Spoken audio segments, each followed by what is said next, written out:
In this video, I'll be sharing some tips and tricks for Adobe Illustrator that I've learned over the years. If you have a hole in your design that you want to remove, an easy way is to select any point within that hole using the direct selection tool and press the delete key twice. If you only press it once, you might be left with some extra straight points, so make sure to press it twice.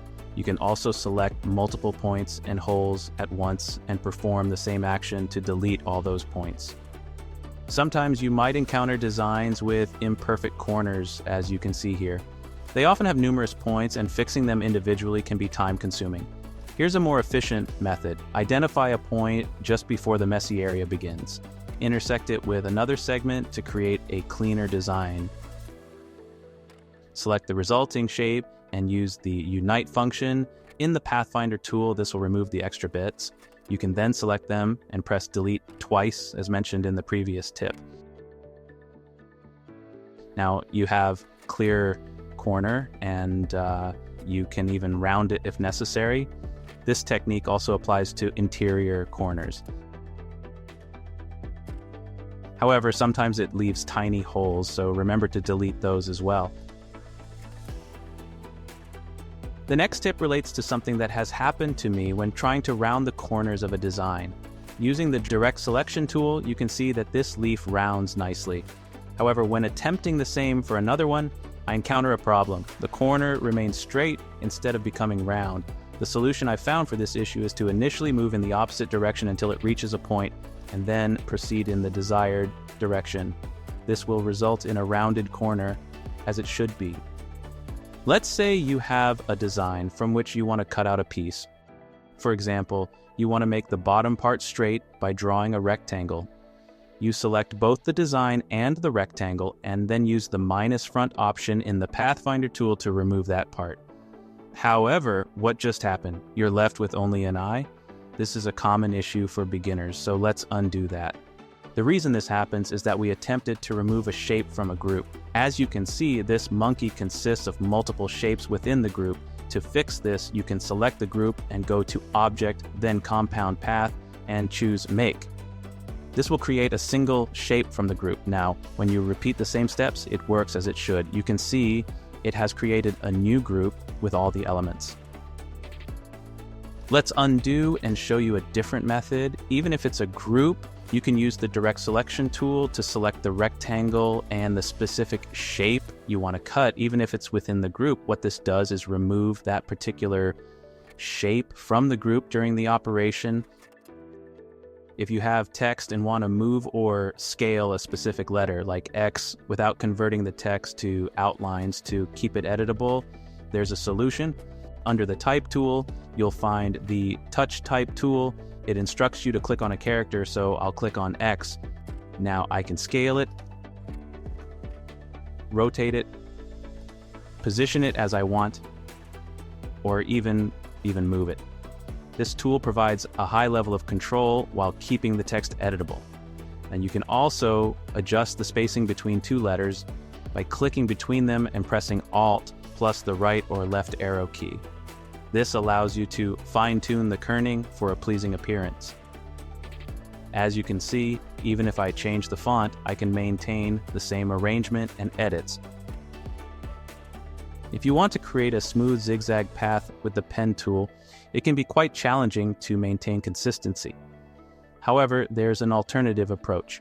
Start by creating a straight line. Go to Effects, then choose Distort and Transform, and select Zigzag. Here you'll find various options, including size, the number of ridges per segment, and the ability to convert it to smooth points. Experiment with the sliders until you achieve the desired effect. This technique isn't limited to straight lines. It can also be applied to other shapes. For instance, if you create a circle and apply the same effects, you can easily create various badge-like shapes.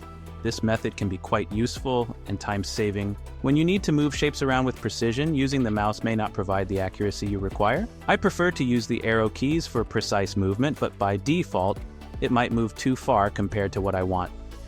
To address this, follow these steps. Go to Edit, then Preferences, and select General. You'll find a field labeled Keyboard Increment. Enter 1px into this field and press Enter.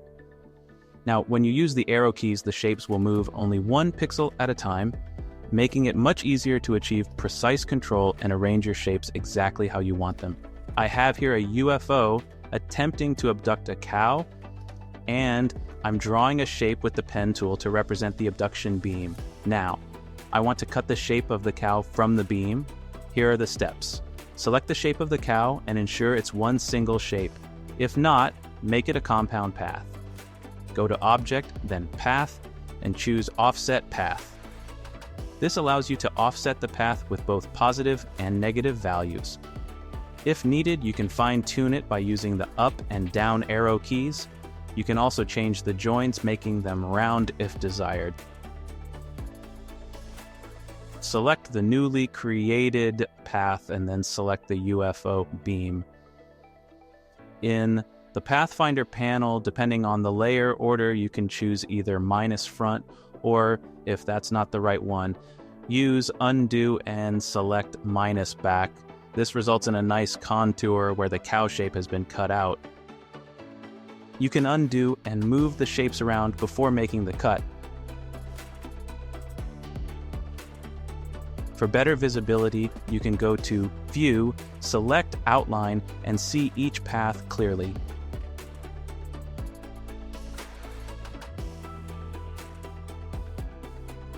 Once you're ready, return to Preview and repeat the Pathfinder operation. It looks great. If desired, you can repeat the offset path on the UFO itself and cut that shape from the beam, deleting any extra shapes as needed. Sometimes it can be challenging to determine whether a design has a background or is transparent. However, there's a handy shortcut to help you with this.